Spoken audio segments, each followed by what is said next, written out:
guys, welcome back to another episode of our. I'm Juliana. And I am Gian. Today's topic sounds kinda historical pero promise, super relatable ang ating mga students. Yeah, we're talking about Dr. Jose Rizal, our national hero. Lagi natin naririnig yung name niya. Nakikita sa coins, streets, at books. Pero ang tanong, bakit nga ba relevant pa rin si Rizal sa atin ngayon? Let's be real ha! Pag sinabing Rizal, ang iniisip natin agad ay history lesson na naman to. Same. Pero kung titignan natin mabuti, relatable talaga si Rizal. Before he became a hero, estudyante lang din siya. Like us. May puyat, may pressure, at may takot. Diba? Tama, tulad natin ngayon. Lalong-lalo na every exam week. Exactly. Pero kahit ganun, nagpatuloy siya. Hindi siya nag-aral para lang sa grades, kundi para sa bayan at para sa family niya. Eto guys ha, fun fact. Si Rizal, nag-aral din sa Maynila nung teenager pa lang siya. Oo, sa Ateneo at UST. Imagine, bata pa lang siya pero ang sikap mag-aral. Like us partner, dito rin siya nag-aral sa Maynila. Same city, pero ibang panahon. Tama, partner. Baka yung mga dinadaanan natin ngayon sa Intramuros o UST, nadadaanan din niya noon, di ba? Ang cool isipin, no? Na student lang din siya noon. May pangarap at struggles katulad natin. Exactly. Iba lang ang kura, pero same goal para to learn, to grow, and to make a difference, di ba? Isa pa, partner. Si Rizal hindi lang nag-aral para sa sarili niya. Tama. Nag-aral siya kasi gusto niyang makatulong sa bansa at para sa family. Ngayon kasi, lagi tayong pressure sa grades, deadlines, and requirements.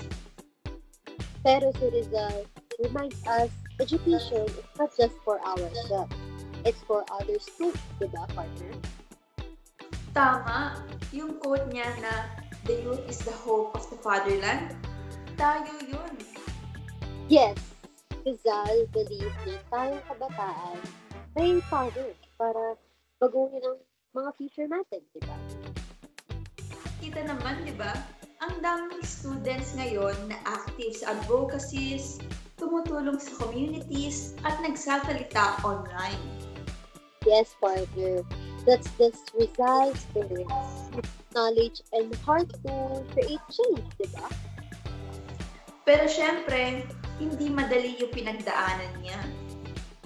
Totoo. He faced discrimination, criticism, at minsan, mag-isa lang siya. Pero imbis na gumamit ng dahas, ginamit niya yung talino niya. Exactly.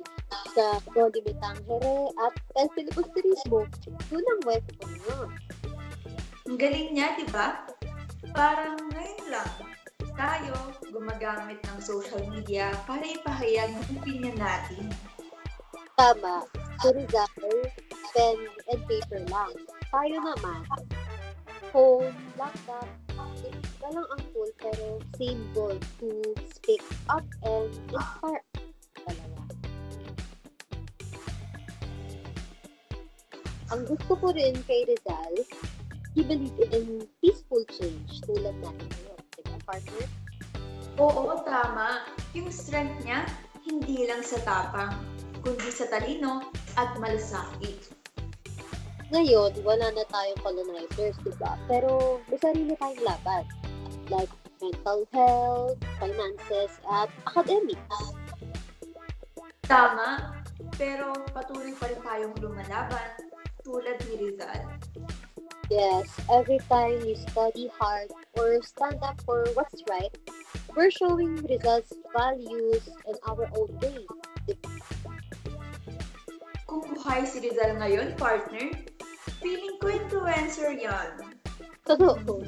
Siguro, nag-vlog siya tungkol sa education or equality, diba? At siguro, lagi niyang sasabihin, use your voice. Never stop learning, never stop caring. Yes, timeless si Rizal. Kasi yung values niya, education, courage, and love for the country. Laging relevant yung partner. Buhay na buhay pa rin sa ating mga students ngayon. So, mga listeners, tandaan natin, si Rizal hindi lang parte ng history book. Reminder siya na lahat tayo may kakayahang gumawa ng pagbabago. Kahit simpleng pagtulong, pagsisikap sa studies, o pagiging mabuting tao. Yan ang Rizal spirit, diba, partner? Tama, hindi lang sa memorization of facts, kundi sa pag-practice ng values niya sa totoong buhay. Ang ganda, no? Kaya naman, we should live like Rizal. Passionate, curious, and with a purpose. Agree! So guys, that's it for today's episode. Thanks for tuning in. This has been Gian, And Juliana. and you're listening to Rizal.